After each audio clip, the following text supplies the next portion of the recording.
Hi, my name is E.D. Lewis and welcome back to my channel, E.D. Lewis Reviews, back with an all-new nocturnal review.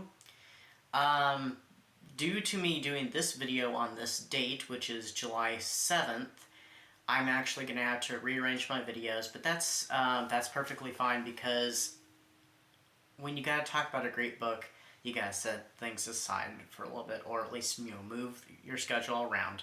And that's what I'm doing.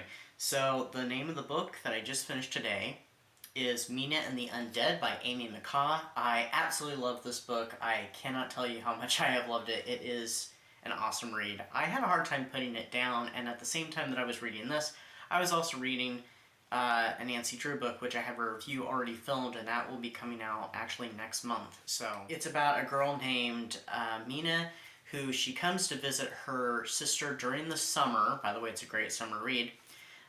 Libby in New Orleans. She actually comes from Whitby. Sound familiar, vampire fans? Whitby, Dracula?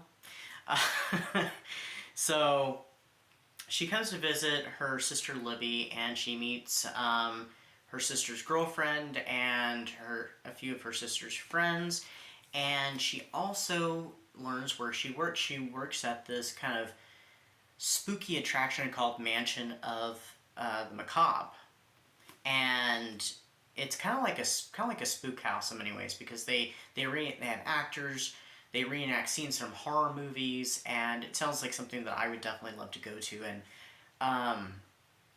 her girlfriend actually works at a bar called Empire of the Undead, or is it Empire of the Dead?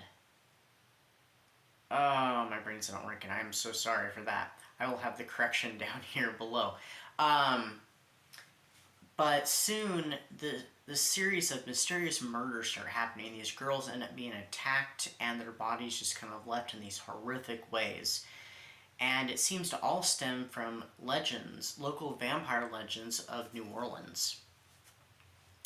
This book also takes place in 1995, and I never say when my birthday was or how old I am, but I will say I was a small child at the time that this book takes place, and it definitely touched upon some of that nostalgia, because I still kind of lived a bit of the 90s, even in the early 2000s, because well, that's kind of how just my household was in many ways.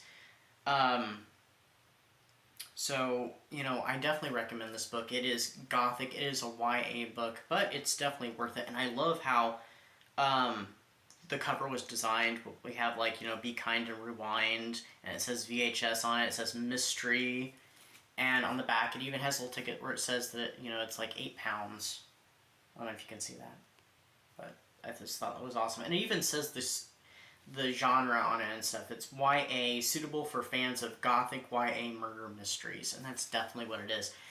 Not to mention, if you look at the sides, it's all stained in black. And sorry, it's a little worn. I tried to keep this book as pristine as I can because I'm a little hard on books and I don't know why.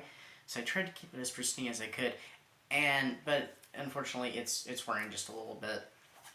But look at the inside here. Here's chapter 10. I have this lamppost and these bats. It's just an awesome, beautiful book altogether. Like I said, I had a hard time putting this book down. I thought it was very good. It's definitely one of my top reads for this year. It came out actually last year, I do believe. 2021. And actually, I originally heard of this book last year on Kesha's book Cemetery, and I thought, that sounds interesting, and then I started seeing it cropping up all kinds of places more recently, and I was just like, okay, I'm gonna get that book. So I ordered it just a few weeks ago, and I've already finished it. Probably would have been done with it sooner, but it just meant I got to spend more time with the characters and in this world. There is a sequel coming out in September that I'm looking forward to. I'm actually thinking about pre-ordering it very soon, maybe within the next few weeks or so. I'm not sure yet, but we'll see.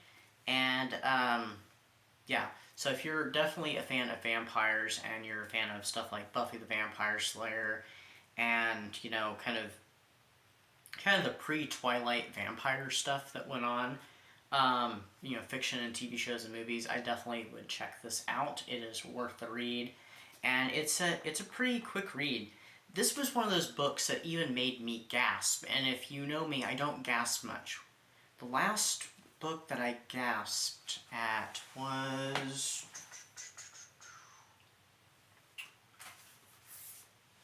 my friend Nick, actually. There was a moment, I'm getting tongue-tied here.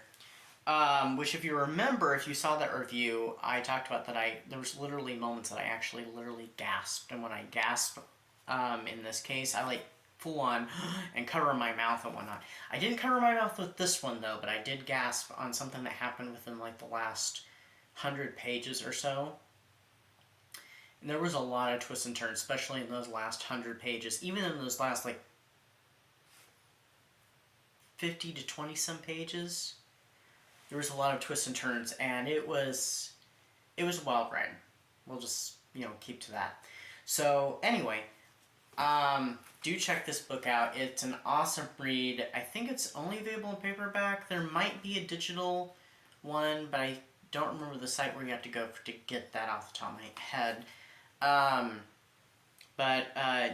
Look out for this book, and also look out for the sequel, Mina and the Slayers, and I will see you soon with another review, another video. Stay safe and stay spooky, and I'll see you soon. Bye-bye.